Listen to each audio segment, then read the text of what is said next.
उत्तर प्रदेश, राजस्थान और उत्तराखंड में अतिक्रमणकारियों और शाकाहारी भोजन में मांसाहारी भोजन मिलाने वालों के खिलाफ बुलडोजर की कार्रवाई जारी है।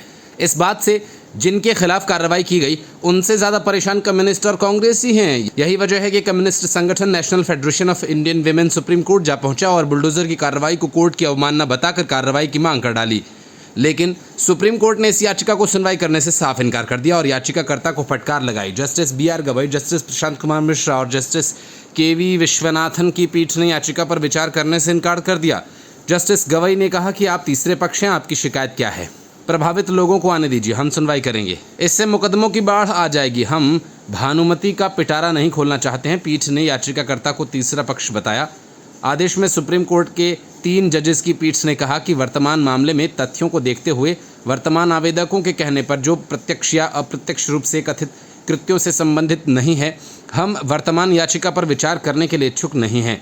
याचिकाकर्ताओं के वकील निजाम पाशा ने कहा कि अदालत ने 1 अक्टूबर को बिना पूर्व अनुमति के ध्वस्तीकरण की कार्रवाई पर रोक बढ़ा दी। तभी उत्तर प्रदेश के कानपुर, उत्तराखंड के हरिद्वार और राजस्थान के जयपुर में अदालती आदेश का उल्लंघन करने वाली 3 घटनाएं हुई। पाशा ने कहा कि एक रेस्तरां को शाकाहारी भोजन के साथ मांसाहारी भोजन मिलाने के आरोप के बाद ध्वस्त कर दिया गया था। यूपी सरकार की ओर से पेश अतिरिक्त सॉलिसिटर जनरल के.एम. नटराज ने कहा कि याचिकाकर्ता एक तीसरा पक्ष है जिसने अखबारों की रिपोर्ट के आधार पर जनहित याचिका दायर की है। उन्होंने कहा कि कथित घटना फुटपाथ पर अतिक्रमण हटाने के संबंधित है। इस पर पाशा ने कहा कि हम केवल मामलों को न्यायालय के संज्ञान में ला रहे हैं। इन घटनाओं से प्रभावित 2 लोग जेल में हैं। पाशा के तर्क में दम न पाते हुए जस्टिस गवई ने कहा कि उनका पीड़ितों का परिवार आ सकता है, कोई भी व्यक्ति जो उस स्थान से है आ सकता है। हम हरिद्वार से आने वाले एक वादी की जनहित याचिका की सराहना कर सकते हैं जिसके पास कम से कम कुछ तथ्य तो हैं, अन्यथा केवल समाचार पत्रों की रिपोर्ट्स के आधार पर हम भानुमति का पिटारा नहीं खोलने देंगे। 17 सितंबर 2024 को सुप्रीम कोर्ट ने संविधान के अनुच्छेद 142 के तहत अपनी विशेष शक्तियों का प्रयोग करते हुए एक अंतरिम आदेश पारित किया था जिसमें यह कहा गया था कि कोर्ट की अनुमति के बिना कोई भी तोड़फोड़ न की जाए, सिवाय सार्वजनिक सड़कों, फुटपाथ और रेलवे लाइन या जलाशयों पर अतिक्रमण हटाने के। सुप्रीम कोर्ट ने यह आदेश राज्य सरकारों द्वारा अपराध के आरोपितों के मकान पर बुलडोजर चलाने के विरोध में दायर याचिकाओं की सुनवाई के दौरान दिया था। उसने कहा किसी व्यक्ति का घर सिर्फ इसलिए नहीं गिराया जा सकता क्योंकि वो आरोपित है। शीर्ष न्यायालय ने 1 अक्टूबर तक इस मामले में आदेश को सुरक्षित रख लिया था और उसने कोर्ट की अनुमति के बिना मकान गिराए जाने पर रोक लगाने के अगले आदेश तक इसे बढ़ा दिया था। महाविकास अघाड़ी में सीट शेयरिंग के फॉर्मूले के ऐलान के बाद कांग्रेस में बवाल मच गया है। वजह कांग्रेस की फाइनल लिस्ट आने में हो रही देरी है और साथ ही 85 सीटों वाला फॉर्मूला जिसके मुताबिक उद्धव ठाकरे, शरद पवार और कांग्रेस 85 सीटों पर चुनाव लड़ेगी। बाकी की 33 सीटों की गुत्थी सुलझती नहीं दिख रही। इसको लेकर कांग्रेस के नेताओं ने बगावती तेवर अपना लिए हैं। हालांकि अपनी सीटों की संख्या 85 से बढ़ाकर 100 के पार कांग्रेस भी पहुंचाना चाहती है और उद्धव ठाकरे भी, लेकिन ये कब होगा इसको लेकर असमंजस की स्थिति है। यही वजह है कि टिकट के दावेदारों का धैर्य अब जवाब देने लगा है। जो भी विदर्भ के इलाके में जहां कांग्रेस सबसे मजबूत है, प्रदेश अध्यक्ष नाना पटोले के विरोधी नेता प्रतिपक्ष विजय वडेट्टीवार ने तो आला कमान के खिलाफ ही मोर्चा खोल दिया। उनका कहना है कि सीटों की संख्या अहम नहीं है, सीटों का बंटवारा मेरिट और जीतने की क्षमता के आधार पर होगा। मेरे विचार से कांग्रेस 100 से 104 सीटों पर चुनाव लड़ सकती है। इनमें से 43 विदर्भ क्षेत्र में होंगी। उन्होंने बची 33 सीटों को लेकर कहा कि 2 सीटों पर पीडब्ल्यूपी और एसपी को दी जाएगी और सीपीएम 3 पर चुनाव लड़ेगी। इसके बाद बची 26 सीटों में से 18 कांग्रेस के खाते में और 8 उद्धव सेना को मिलेगी। मतलब कि कांग्रेस की सीटें बढ़कर 103 हो जाएंगी और उद्धव ठाकरे 93 सीटों पर अपने उम्मीदवार उतार सकते हैं। विजय वडेट्टीवार का कहना है कि 85 का फैसला जल्दबाजी में लिया गया था क्योंकि कई उम्मीदवार आधिकारिक सूची के लिए जोर दे रहे थे ताकि वो शुभ दिन माने जाने वाले गुरुवार को नामांकन दाखिल कर सकें। इतना ही नहीं, विजय वडेट्टीवार ने राज्य में राजनीतिक स्थिति को ठीक से नहीं संभाल पाने के लिए पार्टी आलाकमान को जमकर कोसा। उन्होंने कहा कि हमें उम्मीद थी कि अध्यक्ष मल्लिकार्जुन खड़गे पवार और उद्धव ठाकरे से मिलेंगे, लेकिन ऐसे कोई कदम नहीं उठाए गए। हमें लगता है कि हरियाणा में शर्मनाक हार के बाद कांग्रेस ने महाराष्ट्र विधानसभा चुनाव को गंभीरता से नहीं लिया और सबक नहीं सीखा। हरियाणा में कुमारी शैलजा और भूपेंद्र सिंह हुड्डा के बीच लड़ाई कांग्रेस का बंटाधार कर दिया और बीजेपी ने ऐतिहासिक जीत की हैट्रिक लगा दी। महाराष्ट्र में जिस तरह से कांग्रेस काम कर रही है उससे तो यही लगता है यहाँ भी कांग्रेस को हार का मुंह न देखना पड़ जाए। क्योंकि महाराष्ट्र की तरह हरियाणा में भी कांग्रेस का प्रदर्शन बेहतर रहा था, लेकिन विधानसभा चुनावों में उसकी करारी हार हो गई। जिस तरह से वडेट्टीवार ने कांग्रेस के खिलाफ मोर्चा खोला है, उससे तो साफ लग रहा है कि कांग्रेस कहीं ना कहीं अपने गढ़ में हार न जाए। अगर ऐसा हुआ तो फिर महाराष्ट्र की सत्ता उसके लिए दूर की कौड़ी साबित होगी। कांग्रेस ने महाराष्ट्र विधानसभा चुनाव के लिए गुरुवार को 48 उम्मीदवारों की पहली सूची जारी की, जिसमें प्रदेश कांग्रेस कमेटी के अध्यक्ष नाना पटोले, पूर्व मुख्यमंत्री पृथ्वीराज चौहान, वडेट्टीवार और कई अन्य वरिष्ठ नेताओं के नाम शामिल हैं। कांग्रेस की इस पहली सूची में 25 विधायकों पर एक बार फिर से विश्वास जताया गया है। Bureau report, news of India. Arvind Kejriwal, Manish Sisodia और संजय सिंह टाइप नेता पूरी दिल्ली में घूम घूम कर ये बताते फिर रहे हैं कि उन्होंने ही दिल्ली के सारे काम करवाए और काम को रोकने के लिए ही बीजेपी ने केजरीवाल, सिसोदिया और सत्येंद्र जैन जैसे नेताओं को जेल में डाल दिया ताकि काम को रोका जा सके। लेकिन सवाल यह है कि जब आम आदमी पार्टी के नेता, मंत्री और विधायकों ने इतने काम करवा दिए तो आए दिन आम आदमी पार्टी के किसी विधायक को इलाके से क्यों खदेड़ दिया जाता है? कोई विधायक खदेड़ दिया जा रहा है तो कोई किसी की पिटाई कर रहा है, तो कोई क्षेत्र की जनता के डर से लापता हो गया। और ऐसी घटना एक दो नहीं बल्कि आम आदमी पार्टी करीब दर्जन भर विधायकों के साथ हो चुकी है। ताज़ा मामला संगम विहार का है, जहां के लोग पानी की समस्या से इतने नाराज हो गए कि आम आदमी पार्टी के विधायक दिनेश मोहनिया की जमकर कुटाई कर दी। दिनेश मोहनिया पर सरकारी बोरवेल से पानी की उगाही करने का भी आरोप है। संगम विहार विधानसभा क्षेत्र में पानी की समस्या ने स्थानीय निवासियों को इतना परेशान किया कि उन्होंने अपने विधायक दिनेश मोहनिया के साथ नोक झोंक करना शुरू कर दिया। ये घटना हाल ही में एक वीडियो के जरिए सामने आई, जहां लोग विधायक के साथ गाली गलौज करते, धक्का मुक्की करते नजर आ रहे हैं। दिल्ली के संगम विहार और देवली अंबेडकर नगर विधानसभा क्षेत्रों में पानी की समस्या सालों से बनी हुई है। गर्मियों में इस समस्या के कारण स्थानीय लोगों को दिक्कतों का सामना करना पड़ता है। स्थिति और भी गंभीर हो जाती है जब बोरवेल से पानी की उगाही को लेकर विवाद उत्पन्न होता है। कई बार देखा गया है कि स्थानीय लोग बोरवेल के पानी को लेकर आपस में उलझते हैं, जिसके चलते तनाव और झगड़े बढ़ जाते हैं। वीडियो में स्थानीय लोग विधायक दिनेश मोहनिया पर आरोप लगाते हुए देखे जा सकते हैं। वे बोरवेल के पानी की उगाही करवा कर अपनी राजनीतिक रोटी सेंक रहे हैं। इसके चलते लोगों में रोष बढ़ गया है और उनकी परेशानियों को सुनने वाला कोई नहीं। बहुत से निवासियों ने विधायक पर आरोप लगाया कि वो उनकी समस्याओं को नज़रअंदाज कर रहे हैं और इस संकट में कोई ठोस कार्रवाई भी नहीं हो रही। प्रदर्शन के दौरान जनता ने विधायक के खिलाफ नारेबाजी की और उनकी अनदेखी के खिलाफ आवाज़ उठाई। ये न केवल स्थानीय लोगों का गुस्सा था, बल्कि ये इन क्षेत्रों में पानी की किल्लत का एक अदृश्य चेहरा भी था। इसके पहले दिल्ली के मटियाला विधानसभा क्षेत्र में आम आदमी पार्टी के विधायक गुलाब सिंह यादव को एक महिला ने चप्पल से पीटने का प्रयास किया था। कारण खराब सड़कें और बढ़ता आक्रोश। घटना के पीछे का कारण मटियाला गांव की खराब सड़कें हैं, जिसकी शिकायत पिछले काफ़ी समय से स्थानीय लोग कर रहे थे। विधायक गुलाब सिंह यादव के कार्यकाल में ये समस्या गंभीर बनी हुई है, जिससे क्षेत्र की जनता में आक्रोश बढ़ता जा रहा है।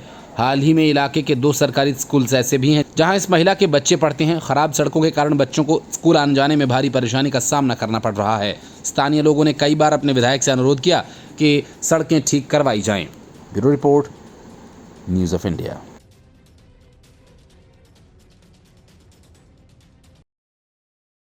वक्फ संशोधन बिल पर बनी संयुक्त संसदीय समिति की बैठकों में बहस कम, झगड़े ज्यादा हो रहे हैं। हद तो तब हो गई जब टीएमसी सांसद कल्याण बनर्जी इतने उत्तेजित हो गए कि उन्होंने शीशे की पानी की बोतल पटक कर तोड़ डाली और टूटी हुई बोतल को समिति के अध्यक्ष जगदम्बिका पाल की तरफ उछाल दिया। इस बिल को अगस्त में लोकसभा में पेश किया गया था, लेकिन उस दौरान तमाम विपक्षी दलों के विरोध के बाद इस बिल को संयुक्त संसदीय समिति के पास भेज दिया गया। तब से अब तक विपक्ष इस बिल को सिरे से खारिज कर रहा है। मुस्लिम संगठनों का आरोप है कि इस बिल के जरिए केंद्र सरकार मुस्लिम वक्फ संपत्तियों पर कब्जा करना चाहती है। न सिर्फ विपक्षी दलों बल्कि एनडीए में शामिल बीजेपी के सहयोगी दलों जैसे टीडीपी और जेडीयू ने भी इस बिल को लेकर चिंता जताई है और कहा है कि इस मामले में सभी पक्षों के साथ चर्चा की जानी चाहिए। वक्फ संशोधन बिल में कई बदलावों का प्रस्ताव किया गया है। इसमें राज्य सरकारों को किसी गैर मुस्लिम को मुख्य कार्यकारी अधिकारी नियुक्त करने और कम से कम 2 गैर मुस्लिम सदस्यों को राज्यों के वक्फ बोर्ड में नियुक्त करने की बात कही गई है। इसमें यह भी प्रस्ताव किया गया है कि जिलाधिकारी के पास ये करने का अधिकार है। कोई संपत्ति वक्फ की संपत्ति है या फिर सरकारी संपत्ति, इसके पीछे तर्क है कि अब तक जो कानून है उसके मुताबिक वक्फ बोर्ड के कहभर देने से ये संपत्ति वक्फ की हो जाती है। यही वजह है कि हाल ही में नई संसद भवन से लेकर पूरे बसंत विहार इलाके को वक्फ की संपत्ति बता दिया गया। यही वजह है कि अब राष्ट्रीय मुस्लिम मंच ने इस बिल का समर्थन किया है।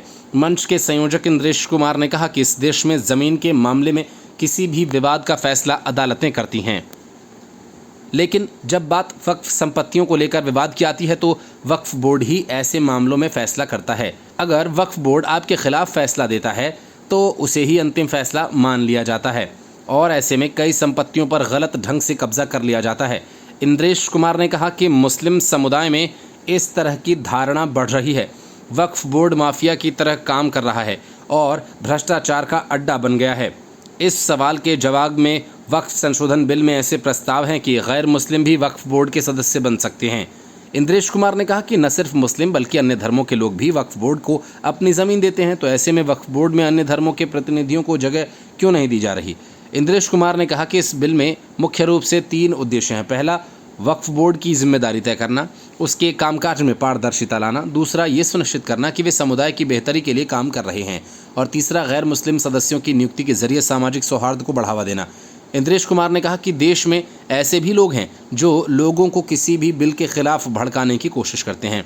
ऐसे लोगों का पर्दाफाश किया जाना चाहिए कि उन लोगों का मकसद आपको वोट बैंक की राजनीति का गुलाम बनाना है। बिल को लेकर हो रहे लगातार विवाद के बाद केंद्र सरकार ने इस मामले में 31 सदस्यों की संयुक्त संसदीय समिति बनाई थी। इसमें 21 सांसद और 10 राज्यसभा सांसदों को शामिल किया गया था।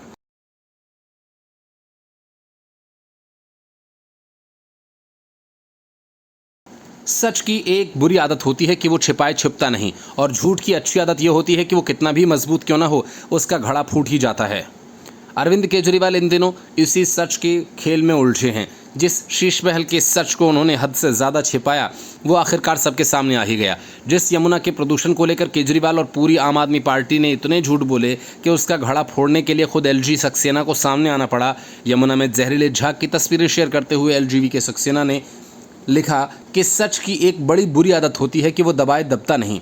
इसके बाद उन्होंने इशारों ही इशारों में दिल्ली की आम आदमी पार्टी सरकार को नसीहत देते हुए लिखा कि बहाने बनाने, मीडिया, सोशल मीडिया पर आरोप लगाने, दोषारोपण और बहानेबाजी करने से बेहतर होगा कि दिल्ली के लोगों की इस बदतर स्थिति से निजात दिलाए जाने के लिए सोशल मीडिया प्लेटफॉर्म एक्स पर की अपनी पोस्ट में सक्सेना ने जवाबदेही तय किए जाने की मांग करते हुए कहा, सच्चाई को दबाया नहीं जा सकता है। अपने पोस्ट में उन्होंने नदी में झाग और कूड़े की तस्वीरों को शेयर करते हुए लिखा, ठोस कदम उठाकर दिल्ली के लोगों, विशेषकर छठ पूजा करने वालों और व्रत करने वालों को इस बिगड़ती स्थिति से राहत दिलवाई जाए। उन्होंने कहा कि मैं समाधान के लिए ठोस कदम उठाए जाने की उम्मीद करता हूं।